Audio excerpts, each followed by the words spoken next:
আজি আমি আমাৰ ইয়াৰ মুৰিধৰ উপাদানত আমি পিকনিক খাব আহিলোঁ।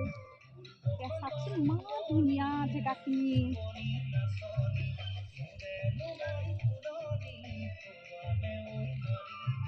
চাই থাকোঁতে যে একে মনটো একে নাচো নাচো লাগি যায় দেখি।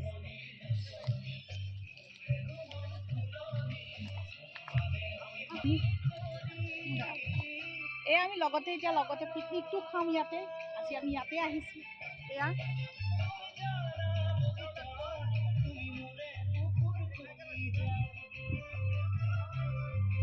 আহি থকা আমি পিকনিকৰ স্থানলৈ যাম। পিকনিকত কি বনাইছে সকলো দেখুৱাম। আহি যোৱা আমি আৰু মোৰ ভণ্টি কেমেৰামেন ৰশ্মিও আছে। চাব নেকি? ৰ'ব দেখুৱাই আছোঁ দেই। এইয়া দেখিছেনে? সেই আমি পুৰা এনজয় কৰি আছোঁ। পিকনিক আহক আহক আমি কি খাওঁ আজি দেখুৱাম দেই। চাব সকলোৱে।